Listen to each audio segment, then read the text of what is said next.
మన సంస్కృతి, మన సాంప్రదాయాలు ఎప్పటికీ మనతోనే ఉండాలి. సబ్స్క్రైబ్ చేయండి తిలక్. గురుదేవ, దేవకీ వదిన గారు అష్టమ గర్భం ధరించిన నాటి నుండి కంసుడు బహు జాగరూకుడై ఉన్నాడు. అంతరాంతరాల్లో ఎంతో భయపడుతున్నాడు. భయభీత మనస్కుడైన ఆ కంసుడు ఏమీ చెయ్యలేడు గురుదేవా. ఏదేమైనా మనం వసుదేవుల వారికి, దేవకీ వదిన గారికి రక్షణ కలిగించుట తక్షణ కర్తవ్యం. నేను ఆ ప్రయత్నంలో మారువేషంలో అప్రమత్తుడనై ఉండి చెరసాల నలుదిశలా కాపలా కాస్తుంటాను. కంసుడు వాడి సైనిక బలగాల కార్యాచరణపై దృష్టి సారిస్తాను.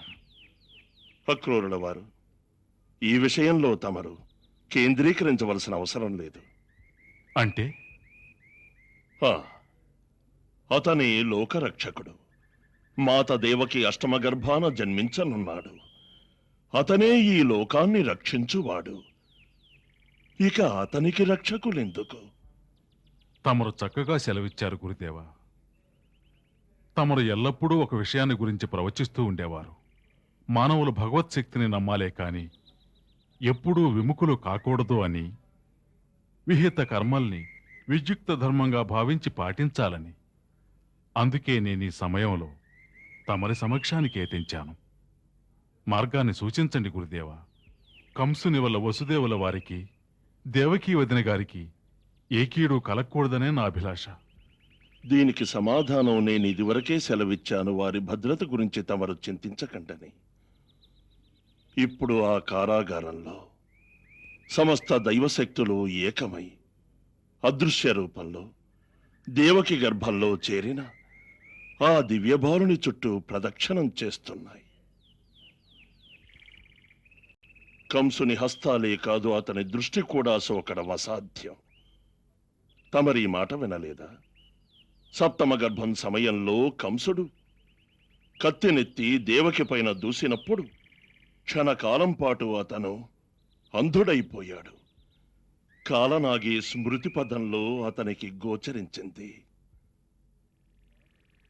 కనుక తమరు మాత దేవకి విషయంలో వ్యధచెందనవసరం లేదు. నాకింకొకటి అర్థమవుతోంది గురుదేవా. రోహిణీదేవి గారి విషయంలో తమరు ఆనాడే సెలవిచ్చారు. యోగమాయ దేవకీదేవి 7వ గర్భంలోని శిశువుని రక్షకుని ఆదేశానుసారం రోహిణీదేవి గర్భాన స్థాపితం చేసింది. ఇదంతా మహాశక్తివంతుడైన భగవంతుని లీలా విశేషం. రోహిణి రక్షణ భారాన్ని కూడా ఆయనే వహిస్తాడంటారు. అవశ్యం, అవశ్యం. ఆ మహాశక్తిని జగత్తంతా శిరోధార్యంగా భావిస్తుంది, అర్చిస్తుంది, తరిస్తుంది. ఒక వంక ధారణకర్త, ఇంకో వంక తారణకర్త. ఇప్పుడు ఈ ఇరువురి యొక్క మనోహర కల్పనలోనే ఈ శక్తి నిమగ్నమయ్యుంటుంది. మరి ఇక్కడ యశోదాదేవి గర్భంలో ఏ తృతీయ శక్తి ప్రవేశించి ఉందో అది ఈ సమస్త చరాచర సృష్టిని తన అధీనంలో ఉంచుకుంటుంది. ఆహా! ఇక్కడ సాక్షాత్తు సర్వాంతర్యామి దేవకి యొక్క గర్భంలో, మరి అక్కడ అతని 2 పరమశక్తులు రోహిణి యశోదాదేవుల గర్భాలలో. చూడండి అక్రూరుల వారు, ఈ ధరణిమాత సౌభాగ్యాన్ని చూడండి. ఇంతవరకు ఏ కాలంలోనూ ఏ లోకంలోనూ ఇటువంటి 3 దివ్యశక్తులు ఏకకాలంలో కలిసి ఉద్భవించలేదు.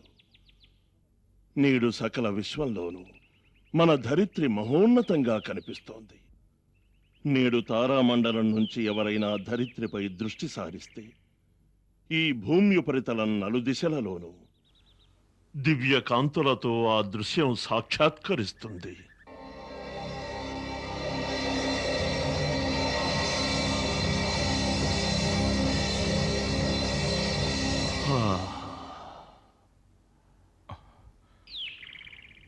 తమరి పలుకుల వల్ల నందరాయుల వారికి కూడా సంతానం కలుగబోతోందన్న శుభవార్త తెలిసింది. ఇంతకాలమునకు ఆయనకు సంతాన యోగం కలుగబోతుందంటే ఆహా ఆహా, ఎంతటి శుభవార్త! గురుదేవా, తమరు సెలవిచ్చినట్టు యశోద ఉదరంలో కూడా మహాశక్తి ఉందా? మహాశక్తి కాదు, పరమశక్తి. నిజం చెప్పాలంటే ఈ శక్తిని దాటిన మహత్తర శక్తి ఈ విశ్వంలో మరొకటి కానరాదు. దీనిని అతిక్రమించి మహామహిమాన్వితుడొక్కడే నిలవగలడు. వెళ్ళండి అక్రూర, గోకులానికి వెళ్ళండి. ఆ దివ్య దర్శనం వల్ల మనస్సు, బుద్ధి, వాక్కు మూడూ పవిత్రమవుతాయి. అవశ్యం గురుదేవా, రేపే గోకులానికి వెళతాను. రేపెందుకు? నేడే వెళ్ళండి. నేడక్కడ యశోద సీమంతోత్సవం జరుగుతోంది. నేడు గోకులమంతా ఆనంద డోలికలలో ఓలలాడుతూ ఉంటుంది. మన గురుదేవులు నాకు రహస్యాన్ని విన్నవించారు. యోగమాయాదేవి కృప వల్ల దేవకీదేవి సప్తమ గర్భానికి సంకర్షణ ద్వారా తమ గర్భంలో ఆశ్రయం కల్పించారు. ఇది తలుచుకుంటే నాకు మిక్కిలి సంతోషంగా ఉంది. ఎందుకంటే దీనివల్ల వసుదేవుని సంతానంలో కనీసం ఒక్కరైనా తమ నీడలో సురక్షితంగా పెరుగుతారని. దేవకీ వదిన గారి అష్టమ సంతానం కోసమే లోకమంతా నిరీక్షిస్తోంది. ఆవిడ గర్భవతి అని తెలియగానే ప్రజలంతా ఆనంద పరవశంలో తేలియాడుతున్నారు.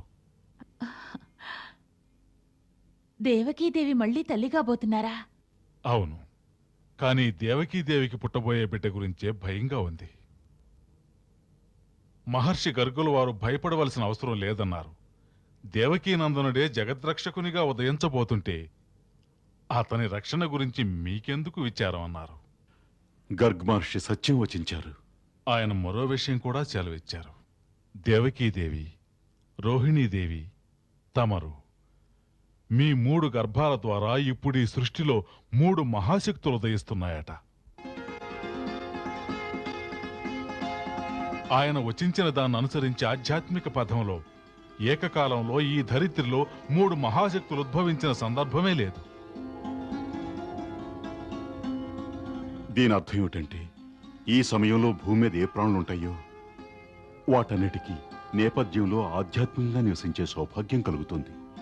ఇది ఏ యుగంలోనూ లభ్యం కాదు. అందువల్ల మనమంతా లోకరక్షకుని ప్రణమిల్లి వారి పూర్వీకులకు ధన్యవాదాలు తెలపాలి. వారి పుణ్యఫలం వలనే మనకి సౌభాగ్యం లభించింది.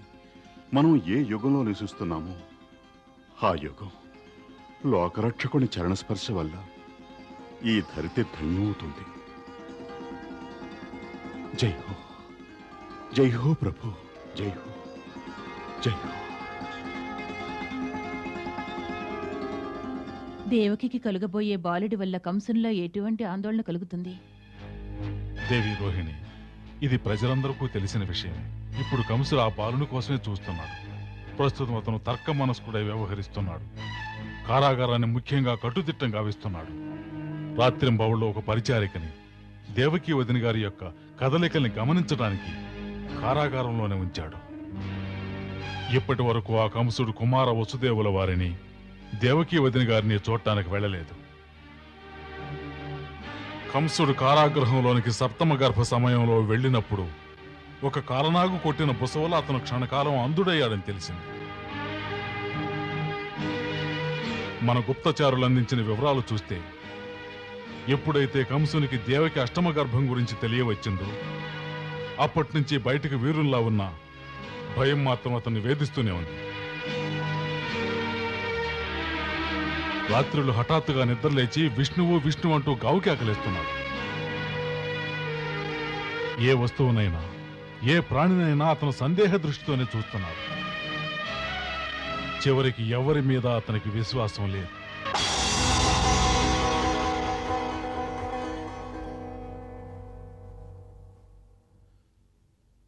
మహారాజా, ఈ జలం తమరు తాగడానికి తీసుకొచ్చాం.